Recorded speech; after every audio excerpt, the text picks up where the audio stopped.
So this is a really good exercise to do, and I love how you phrase the question, Matt, and the fact that you've done this for yourself too, right? There's one critical piece missing from what you shared that you did do that I think will help out a tremendous amount. But let's start bigger picture. So first step is you map out the org chart for the roles in your business as they are today, right? And that's what you did, right? A separate exercise is the future business of, oh, when I grow, I'll need these roles. That's a separate thing. But step one is the org chart you have as it is today. This includes, and this is the piece I didn't hear you mention, which you might have done, is putting down the roles that you have in the business right now. Yeah. Not just a title, right? These aren't titles. This isn't like CEO, right? That's not a role in the business, right? So you may be managing accounts. You may be handling sales as a sales rep. You may be handling customer service. You may be handling the CFO role, right? There may be a bunch of different roles you have in the company, each role encompassing some responsibilities. So we lay all of those out. The next step is you then put the names in the boxes. So you'll go through and you're like, yep, Matt, right? Right. Those are all the hats you're wearing. Yeah. And by the way, these aren't full-time roles, right? So these are the different things that have to happen. Like your CFO role in the business is not an 8-hour-a-day thing. It might be a 1-hour a week or a 1 hour a month kind of role, but it's still a role in the company. And like, for example, you can hire a fractional CFO who works for you very part-time, and that's their whole thing is they work with a bunch of companies, right? Same way, like with a sales rep, you might say, hey, until now I've handled all the sales. Before we jump into this episode, please subscribe to this podcast, hit that notification bell if you're on YouTube, and after a listen, please give us a thumbs up, like, and share, if we've earned it.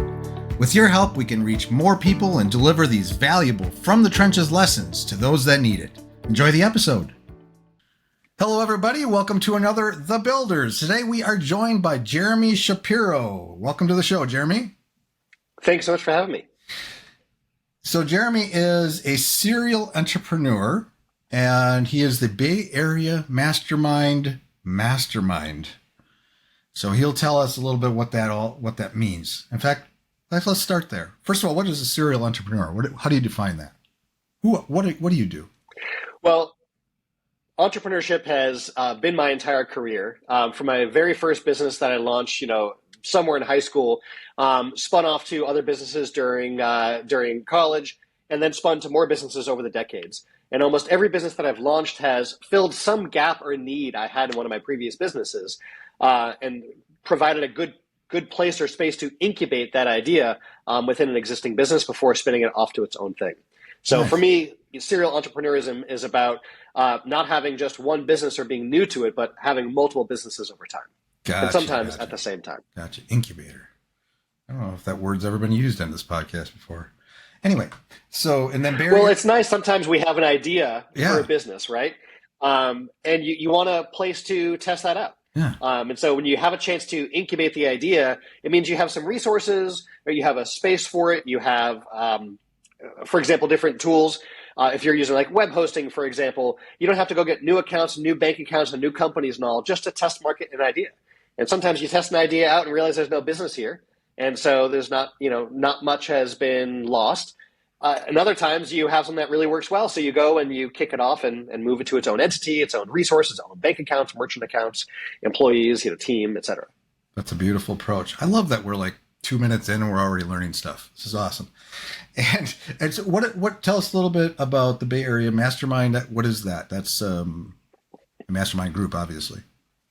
Yeah, so we follow in the footsteps of how Napoleon Hill defined a mastermind group.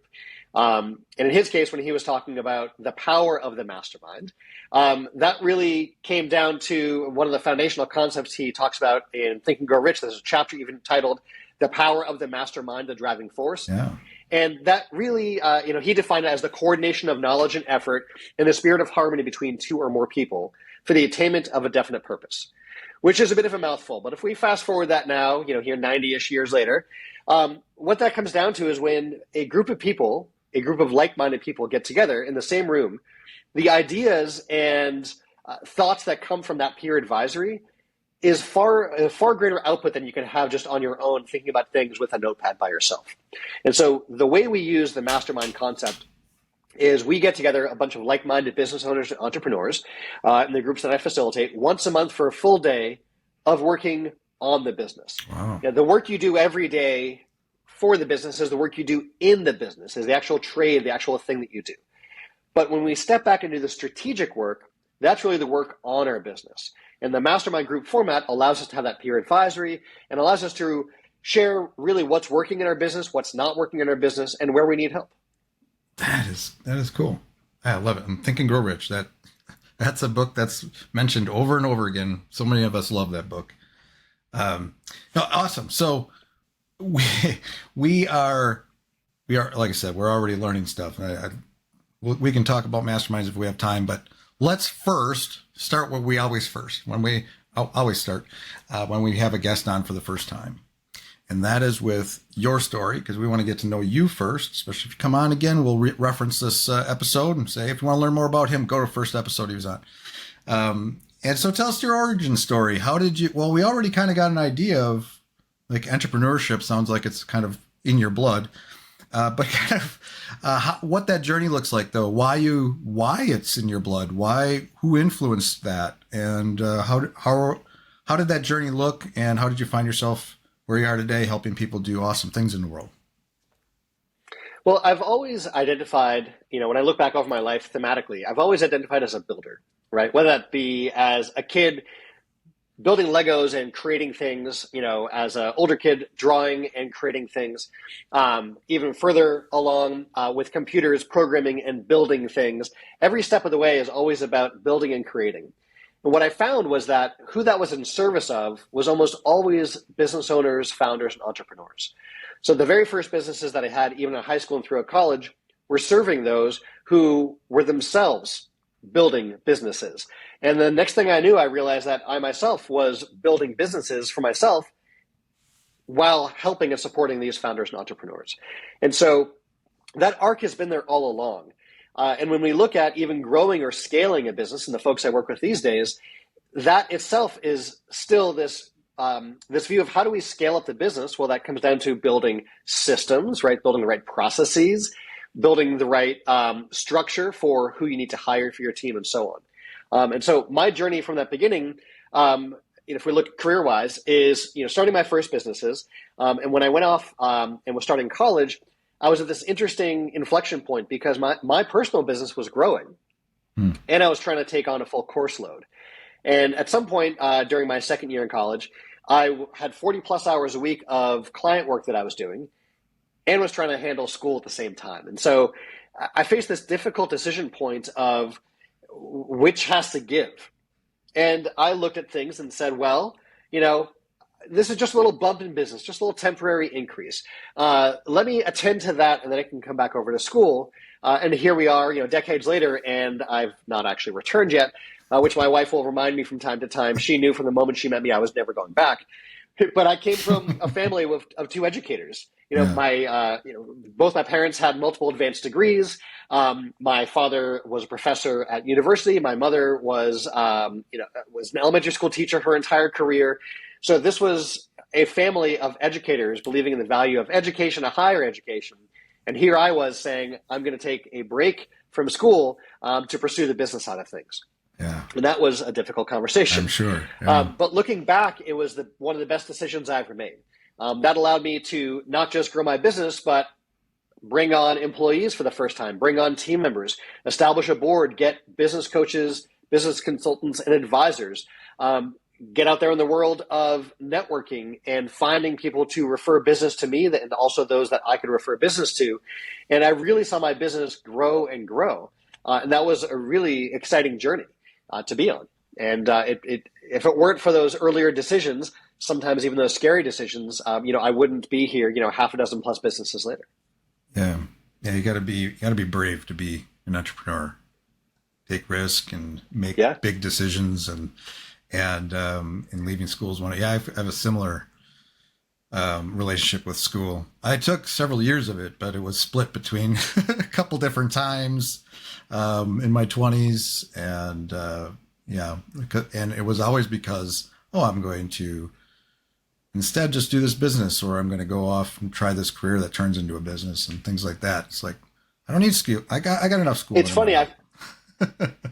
I find across entrepreneurs, one of the things we have is what I affectionately call the ooh shiny syndrome, right? We can get distracted easily. Yeah. But it's because we can get distracted easily that we see the opportunities that are out there. And it's seeing the opportunities is sort of the first step. The second step is realizing you can do something with an opportunity. And then the third step is actually doing something. Taking action. So when I look at the businesses I've started, it's seeing an opportunity. It's looking for a solution myself and realizing I can't find the solution that I want. What if we create that solution, testing that idea out and having others validate it and say, yes, Jeremy, if you do that, I want that as well. And then having paying customers. And in almost all of my businesses, we've had paying customers bringing revenue in before we had any actual expenses that were due. Nice. So we were positive revenue from day one, which I would say is unusual. Many businesses go deep into debt to get off the ground, take out SBA loans, get angel funding and so on, just to even try an idea out. And I've always been an advocate of if you can move forward with an MVP, test out your idea and get a market to say, this is a match for me, I want this, and actually transact with you. Well, now you've proven, right, not from research, but from someone taking out a credit card or writing a check, that there's actually a need that someone's willing to pay for. That then lets you validate the idea and launch it from there. Gosh, we could have a whole conversation and episode just on that. I love talking about MVPs, and let's bookmark that for later. So actually, I'm very curious as you were telling your story. So to still staying with kind of your personal story for a minute. What was your first sale? What was your first business and your first sale? Like, were you how old were you? My first sale would be, if I look back, I would say middle of high school somewhere, early high school. We had sort of two things going on. But the primary one is I was brought on to help teach friends of the family how to do stuff on their computer. And that was something that you could charge for, right? Because it was hey, can we book some sessions? Can we schedule some paid time? And I got a check for that. And that was like a really cool thing as a kid, because that was before I ever even tried out that whole thing called a job. Yeah. I don't think I was even old enough to have a traditional job yet. And I did try out 2 jobs, just to be fair. But I realized that was definitely not for me. And that was really cool, being able to go to the bank with a check in your hand, because I spent some time with somebody. I brought value to them, and they provided me with value in the form of money. And that was earlier on, sort of the trading dollars for hours, which isn't a bad thing. But we can all do better than that, because at some point you'd like to reduce the time you put in and increase the money that comes out. So that ratio of my Jeremy time to revenue gets better and better. Oh, love that. And that must have made you feel, I mean, do you remember how you felt about that first sale? Like, were you excited? And you were like, I gotta do this again. You're a kid. Yeah. Right? When you're a kid, when do you go to the bank? You deposit some birthday checks, right? You deposit some gift checks or whatever else. But beyond that, I had that little savings book. If you remember those, you go in the bank, and each transaction they print it through. It was pretty cool to be depositing money, not because I just waited for a life event, but because I did something of value, and that felt really good to bring value and be rewarded for that value. Yeah, very cool. And it's something most of us still do to this day. Yeah, that must have made quite an impression on yourself. and well, you want to go do it again, right? Yeah. You just mentioned something interesting, and I think this is a good gateway into our conversation. You mentioned something about trading your time for money, and as somebody that's done that, and has an agency now that, especially in the early year, 2 years, most of my time was traded for money, because I was mainly the sole developer in those days, a web designer, and until I started building a team. But tell me a little bit about that. Is that a bad thing? I mean, some people are going to be like, well, this is what I like to do. This is my craft. I enjoy what I do, and it's not a bad thing, but if you want to do something bigger, right? What do you think? How do you think about that? So it's interesting. I think sometimes there's this idea that you have to scale, you have to grow. If you're not looking to go out there and be a decacorn of a company, with a $10 billion plus valuation, like what are you even doing? Right. And yeah, if that's what you want, if you want to serve the population of planet Earth and they're all your customer, sure, go for it. But for most of us, we don't need that. Right. So what you want to do is look at, what the goal is that you have for lifestyle for later in life and so on. So I had a friend of mine who, when we first met, as a business owner, he had a call center for his business. The first floor was all of his setters. The second floor is all of his closers. And he had like 70 to 80 people on each floor. He was running a large operation, right? Mm-hmm. Doing a tremendous amount of business, getting inbound phone calls, making outbound phone calls, and closing deals all day long. That's also a really large payroll, a lot of high ticket sales, a very high volume. And he moved on from that business to have a much, much smaller business with like 5 people. And he was a much happier person with a smaller business, more leveraged, and doing things in a smarter way. So bigger isn't always better. And so when you look at things, chasing a gross revenue number or a head count number or something like that, you've got to ask yourself, what is it you want from that? If one of your goals is providing jobs in your community, which is a wonderful thing, and so you're looking to create those opportunities, then absolutely go for the head count, right? Because you're providing jobs. If your goal is to have a certain profit margin, then your gross number becomes less important than watching what that profit line is. And one of the challenges I see with entrepreneurs sometimes is they look at the money coming out of the business to themselves as the owner, and forget that there's a difference between what they get paid for the time they put into their company and the benefit they get by being the owner of the company. And you could separate those in your mind as like your W-2 wages, right, versus your owner distributions. And so if you were to say, look, if I didn't show up at all, but I hired people to do all the things I do in the company, you filled all the boxes of your org chart with somebody else's name, not yours, and all you got was the benefit from being the owner of the company, what's that worth, right? That's the profit you can take off the top as a business owner in the form of a distribution.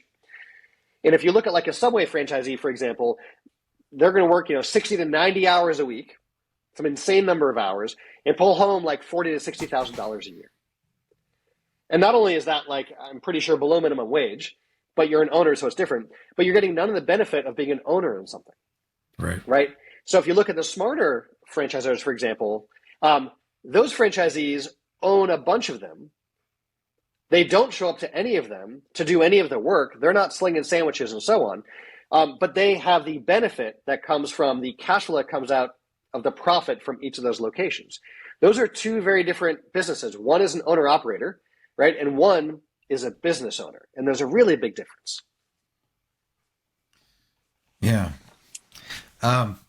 So, yeah, it can be similar like to owning property. You have somebody that manages a property for you and takes care of the building, or are you the one that's living in the building, taking care of the property? You still own it, but right. Yeah. And look, will you make more gross money when you do it all yourself? Yes. But then if you actually take out the time you invest and everything else that goes into it and look at what that looks like, it's a very different equation. And so that's why, for example, the properties we own are all third-party managed and dealt with. Someone else deals with that. We make less money on it overall, but we also don't have to be the ones dealing with phone calls or finding tenants or doing anything in it whatsoever. And if you look at your business the same way as this is an income-producing asset, there's the benefit you get by being the owner of that business. And it's okay to work in your business. No one's saying you shouldn't, right, or you can't, but just be mindful of the difference of the money you get paid for doing the work in the business and the money you get paid for owning the business. Right. And you're not saying that, okay, you're never going to show, you don't have to show up, or you shouldn't show up, or you should, be on a beach somewhere. Well, I mean, that's nice, but that doesn't mean you're still not in the, like I know people that own agencies and stuff where they've had an agency for dozens of years. But they're still in the business, but they have everybody doing all the stuff. They're just there to maybe work on the bigger accounts or to do things that are higher value, or they just choose to be. So Matt, that's exactly, you touched on exactly the right point there, which is that why are they getting involved in the larger accounts? you got into this business because you enjoy some aspect of it, most likely. Very few of us buy into a business from a purely financial calculated side of this would be a good income producing business. Most of us are involved in an industry with the kind of clients we love and people we want to work with, right? So yeah, it's great if you have people taking care of most of your agency accounts, but you're probably still getting involved in some because you really do enjoy it. You like that strategy. You like seeing the results. You like meeting face to face with your clients and helping them out, right? So there's nothing wrong with still doing some of the technician work in the business. Yeah. Right. If we can use E-Myth terminology for a moment, many of us technicians create a business to hang a shingle and do the thing that we did as a trade, right? You were a plumber working for somebody else, and then you decided to start your own plumbing company, right? You made the E-Myth example, right, is Susie makes pies and decides she wants to open a pie shop. And then suddenly you realize there's all this other work of running a business that's not just the work in the business, but you started it because you loved doing the thing of the business. Yeah. So you still can do it. No one's taking that from you. It's your business. You can do it as much as you want.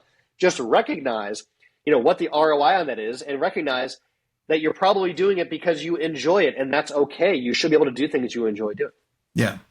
Yeah. It's so I was thinking of my business and my agency is an example. And I think one of the things here is this also allows you to scale if, for example, I reached a point where I was kind of crazy. There's a lot going on and I had a lot to manage. I was project man. You wear a lot of hats as things scale up, and you grow.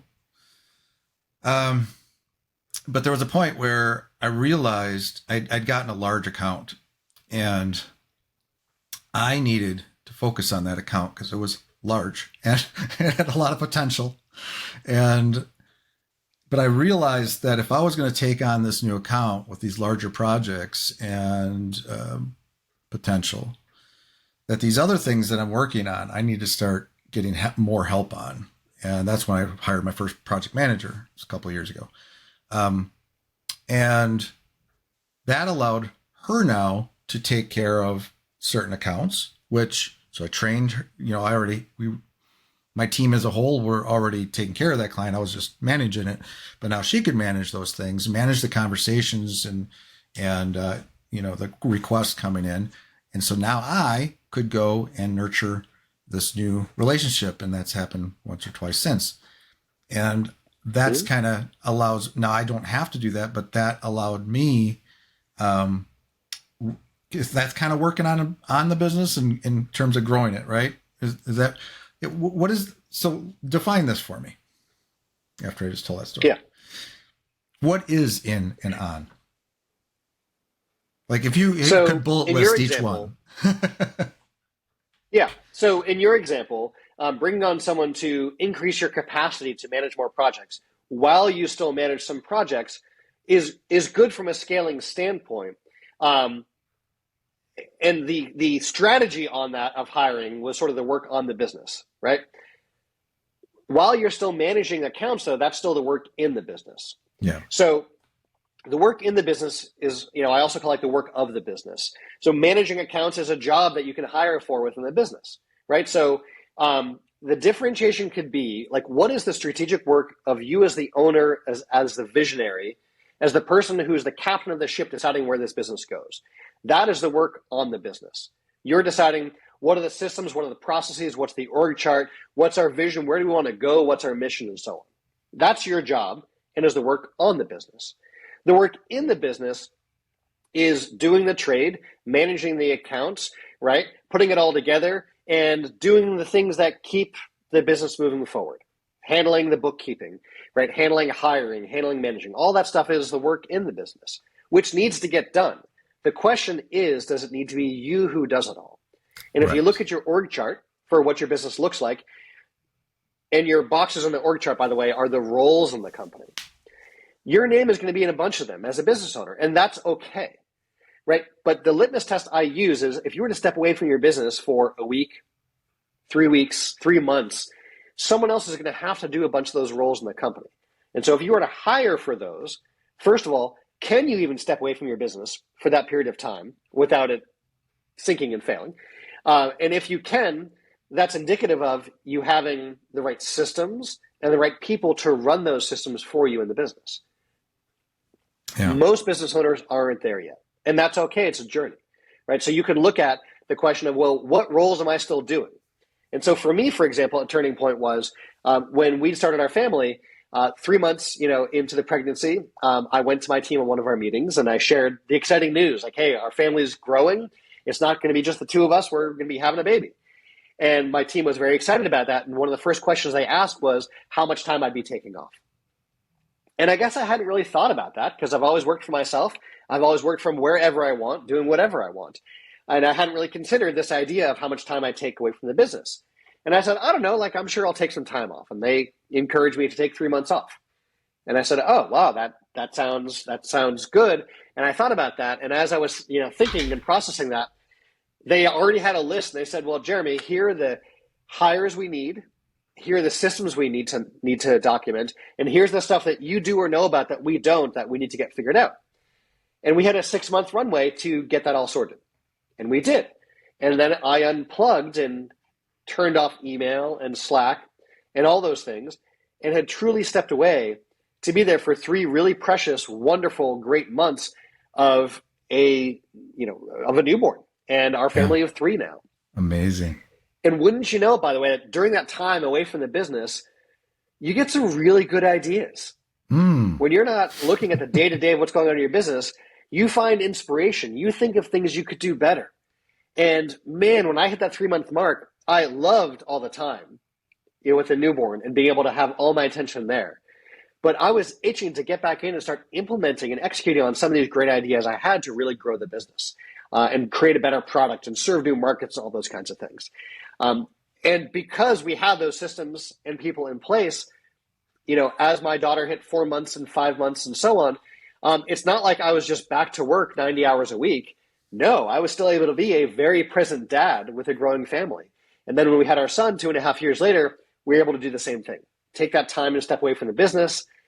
And then even the day-to-day after that full block of time, even now creating the lifestyle that's important to me, I'm there for family breakfast every day. I'm there to get my kids to school.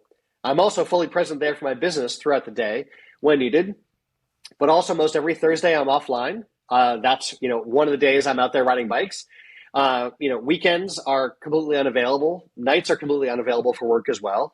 And I'm able to keep health and wellness and family and community and all these things high on the priority list because we've built businesses to support that flexibility and that kind of entrepreneurial freedom. Yeah, that sounds like the ideal place to land.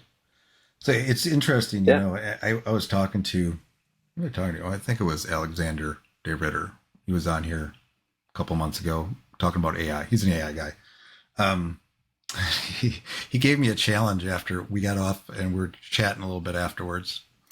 And he gave me a challenge. He's like, we're talking about my business. He was curious about what I was doing and stuff. And he gave me a couple roles. He said, I want you to get these 2 roles. He said, you need to get an operations guy and you need to get a salesperson. You can pay him commission, pay him 30% or something, get him out there, get in your business. And then we'll talk at the end of the year and we'll see how things are going. I'm like, awesome. So now he's got that bug in my ear, but it is something that I do. Yeah. And this is interesting. I do have like, I don't know if you call it a chart or whatever, like positions, like ones that I have filled and ones that I could use that I plan to have someday. And I think hearing what you're saying here, it really boils down to systems and people and being able to separate. What else is a business but systems and people? Systems and people. So let's say I'm a business, and maybe you've been in business for a while and you are at that point where you're, still wearing way too many hats. I mean, what is a good process to prepare for that? Do you create a chart? Do you visualize it? What are the key things that can get somebody moving in that direction to finally free themselves from their business? So this is a really good exercise to do. And I love how you phrase the question, Matt, and the fact that you've done this for yourself too. Right. There's one critical piece missing from what you shared that you did do that I think will help out a tremendous amount. But let's start bigger picture. So first step is you map out the org chart for the roles in your business as they are today, right? And that's what you did, right? A separate exercise is the future business of, oh, when I grow, I'll need these roles. That's a separate thing. But step one is the org chart you have as it is today. This includes, and this is the piece I didn't hear you mention, which you might have done, is putting down the roles that you have in the business right now. Yeah. Not just a title, right? These aren't titles. This isn't like CEO, right? That's not a role in the business, right? So you may be managing accounts. You may be handling sales as a sales rep. You may be handling customer service. You may be handling the CFO role, right? There may be a bunch of different roles you have in the company, each role encompassing some responsibilities. So we lay all of those out. The next step is you then put the names in the boxes. So you'll go through and you're like, yeah, Matt, right? Right. Those are all the hats you're wearing. Yeah. And by the way, these aren't full-time roles, right? So these are the different things that have to happen. Like your CFO role in the business is not an 8-hour-a-day thing. It might be a 1 hour a week or a 1 hour a month kind of role, but it's still a role in the company. And like, for example, you can hire a fractional CFO who works for you very part-time. And that's their whole thing is they work at a bunch of companies, right? Same way, like with a sales rep, you might say, hey, until now I've handled all the sales. What I need is, so I'm doing the sales rep role. And so after you've completed that org chart with all of the roles, not the people, and you put names in the boxes for your current team, you can then ask, all right, what is the position I want to hire for? And your position will comprise a number of roles. So if you're a really small company looking to bring on, for example, your first hire or your second, you might say the role that I'm hiring for is a combination of customer service and account management, right? So you're going to put someone's name in a few of those boxes now, all right? And that lets you start hiring for the right positions that cover those roles. Now, each one of those roles is going to have what we call your key result areas or your KRAs, right? And each one of those key result areas will have KPIs, your key performance indicators. What you want to know for yourself, as well as any of your hires, is what the responsibilities are for that role and how to know if it's getting done well or not. So for your customer service role, as an example, you might have down that one of your key result areas is that all support tickets are answered quickly and phones are answered and so on, right? Your customers can reach your team. Your KPIs are your measurable things. If you're familiar with SMART goals, they're often structured in a similar way. So you might say, hey, 90% of emails that come in during business hours are answered within 30 minutes, right? 75% of our calls are answered instead of going to voicemail. All calls are returned same business day, right? These are your measurable things. So you can then go over this during the hiring process while you're bringing someone on. You're not saying I'm hiring you as a customer service rep. You're saying I'm hiring you for this role. Here are your key result areas, and here's how we'll know. Here's how you'll know if you're doing this job well or not. This is now all up front. This is gone over while you're hiring before you've even brought them on board. So then when you're having your ongoing meetings, they're able to dashboard and see, hey, am I hitting my KPIs? And if not, you're able to see that. And then you can have a conversation, not about a surprise, not about them as a person, but about if they're hitting the KPIs for the KRAs they have for their role. And now it's a very structured, organized system that you have mapped out and you've now hired for. Yeah, that's good. Yeah. The KPIs. I think, like when I hire somebody, and especially that depends on who it is, having those goals though, like having something defined, like this is what we need to happen, and then being able to assess that later if we're on target. Some of this too is like flexibility. Like I have people I've hired, and they start in kind of, we define it up front, but then as either the business changes or we identify things they're good at, we might move them into those positions. I think that's good too. Yeah. The analogy we use there is sometimes you have the right person on the bus, they're just in the wrong seat. Yeah. Oh, that's a good. Right. They're an A player, but they've got a role that's not quite a match for them. Yeah. And you change their roles and suddenly they can shine, right? And a classic mistake we see, by the way, is when people get moved on the bus and they shouldn't have been. The biggest time we see this is you're building a sales team, and you take your top salesperson and you say, hey, you should be a sales manager, right? Or you take your really good developer and you say, hey, you should manage the developers, right? Like the doing and the managing are really different things. And just because someone's your longest standing or best performing person in a role does not mean they should be a manager. Those are two different roles. And so what happens sometimes is you move someone to a different seat, it's not a good fit, and then they end up leaving or you let them go, and they really could have just been left in the seat they were in and been perfectly fine. I've seen that happen.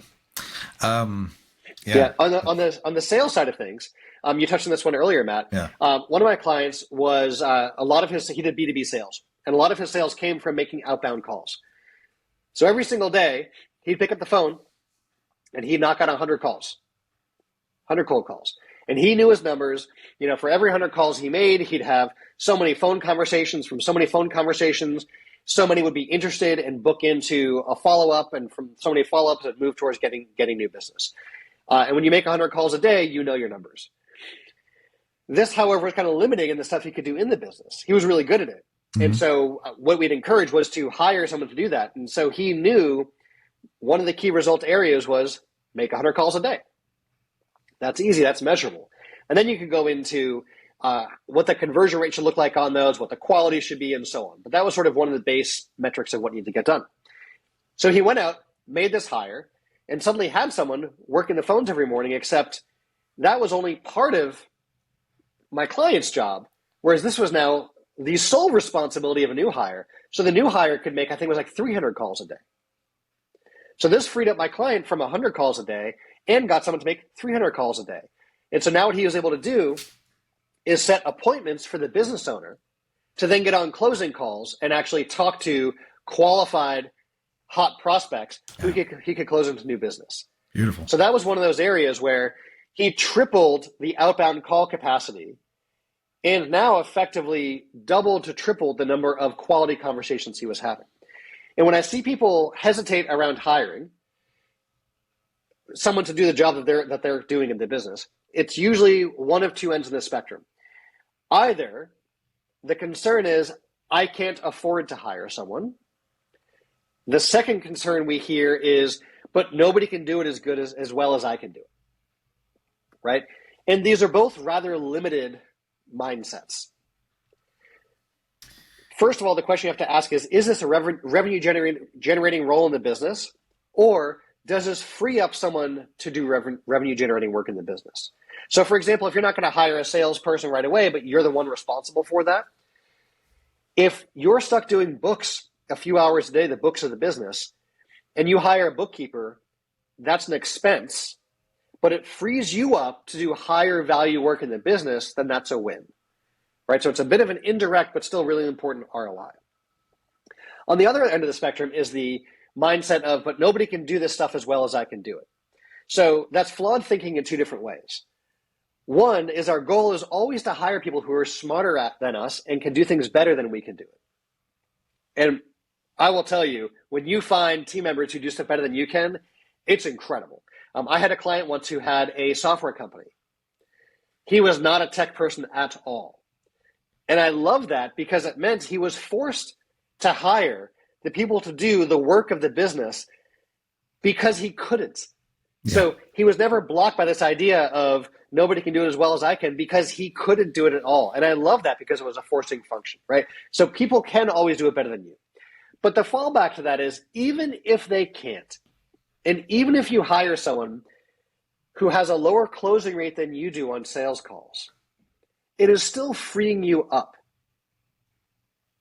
So if you, for example, for every phone call you're on with a quality prospect, 1 out of 4 times you close a deal, and you instead hire someone who only 1 out of 5 times can close a deal. They're not as effective as you are, but you're not making any of those calls now and you can do something else.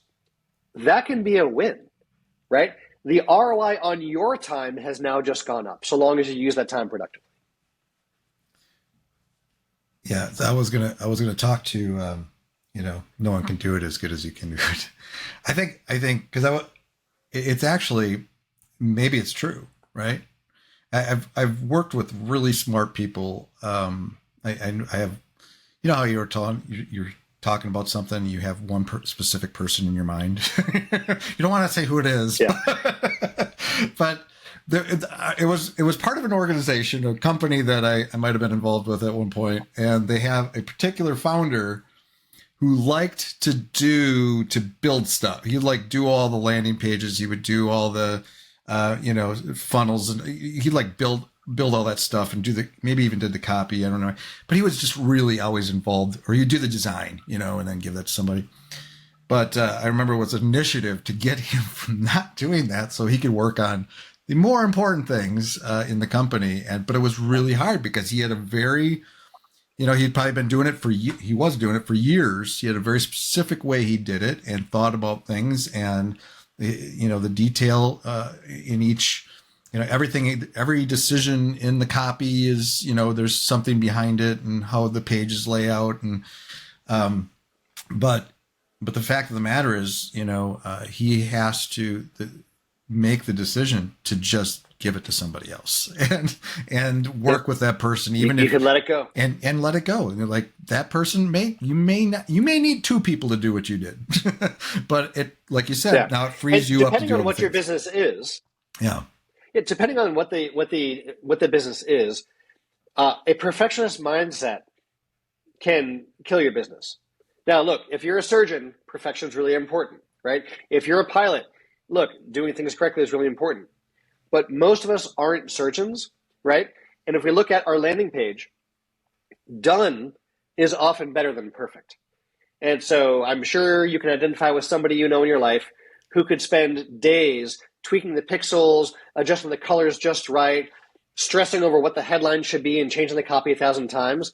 You got to ship it, right? Until that landing page is out there getting traffic and getting conversions, it's doing nothing. So the sooner you can ship that, the better. And it doesn't need to be perfect. There's an extremely successful copywriter I know who's a fan of ugly, right? Even the landing pages look like they came off a typewriter, right? It's a Courier new font. There's no graphics. It's black text on a white page. And if those can convert, you don't need fancy graphics and everything else. They can help and those are good, but just remember, good copy on its own can convert. In the same way, amazing visuals with terrible copy could also convert. So are both of those good? Yeah. But you can also do one without the other. So always remember, you don't need it to be perfect. It needs to be good enough to ship and bring value to your customers. Yeah, I worked with a guy. I did internet marketing for like a decade before I got into web design development. And there's this guy I've known for years, like 15 years. And he drives me crazy because every time I look at his sales pages, they're like from the they could be 1990s. They're just, there's no design. It's copy, but he's super successful. Like he does really, obviously it's worked for him. And we've had conversations with him over the years. He's like, I don't want anything fancy. I just want, and it works. Yeah. That's interesting. Well, okay. So let's talk about you. We're going to circle back to you for a minute. So you do the mastermind, and is there anything else you do? Do you do any coaching? Do you how else do you help people, and what other kind of businesses you got going on right now? Because you're a serial entrepreneur. I know you. Yeah. So I have it's not never just one. So I have a few SaaS businesses, and those again serve business owners, founders, entrepreneurs.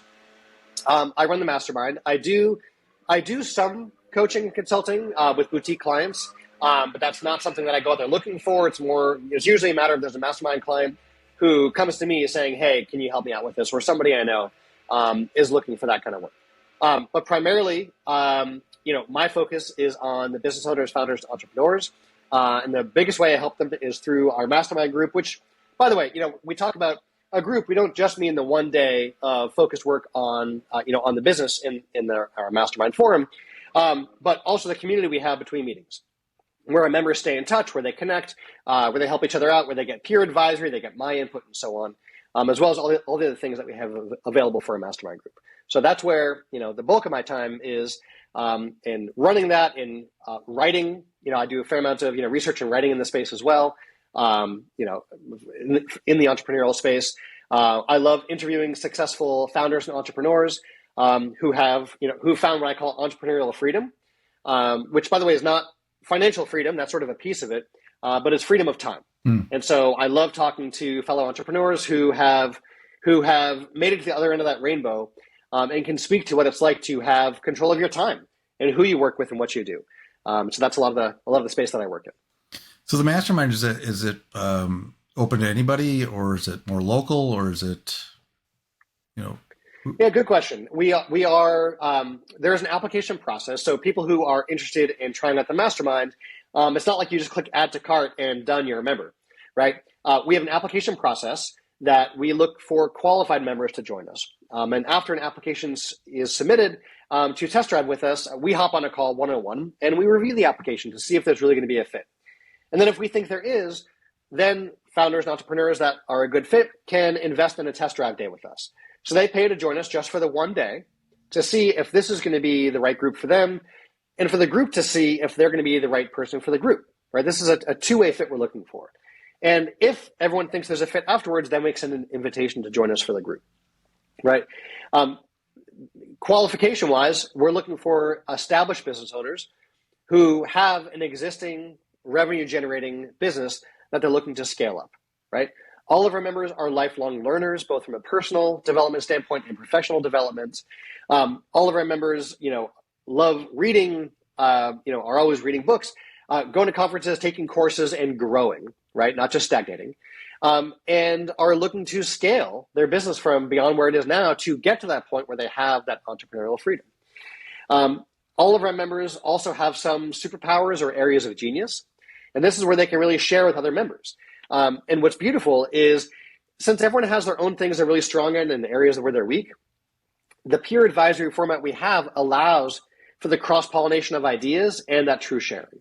So you'll find someone, for example, who is an e-commerce whiz, and somebody else who has a brick and mortar store, and they're able to share that expertise between their businesses and really grow the business by adding a new channel, for example, within their businesses. Fantastic. So if somebody wants to learn more about that, or they want to, get your help in some way, where can they go on the World Wide Web and find you? And where else do you hang out? Do you hang out on LinkedIn or any of those kind of places? Yeah.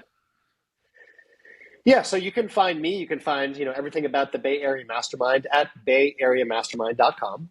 A lot of the writing that I do is there, available for you to read. We've done a number of workshops that I have freely available. We get to nerd out on different aspects of business, from fast funnel fixes and funnel optimization. We dive into what stats to look at to see how well your funnels are working, and all kinds of stuff in business. So that's all over at bayareamastermind.com. And then in terms of where I hang out, you'll find me mostly on LinkedIn, is where you can see me sharing the latest writings that I'm doing, or sharing where we are in the news or what our members are up to, and everything that founders, entrepreneurs, and business owners want to and should know for scaling up their business. Well, Jeremy, thank you for joining us. It's been a real pleasure. Thanks for sharing all your knowledge and insights, and I appreciate you. Until next time. Yeah. Thank you, Matt. This was fun. Talk to you next time. That's all for today's episode. I hope you enjoyed that. Again, please subscribe if you haven't already, and give us a thumbs up if we deserve it. Now a word from our sponsor, my agency, Unified Web Design. We build custom websites, features, we maintain websites, we work with agencies to fulfill their web design and development needs, and more. If you're interested in our services or are looking for an agency to work with as a partner to build awesome sites for your clients, feel free to reach out to me at unifiedwebdesign.com. There's a handy contact me link at the top. Fill out that form and it will open a ticket, and that ticket will find its way to me. Thanks for joining me today. We'll see you next time.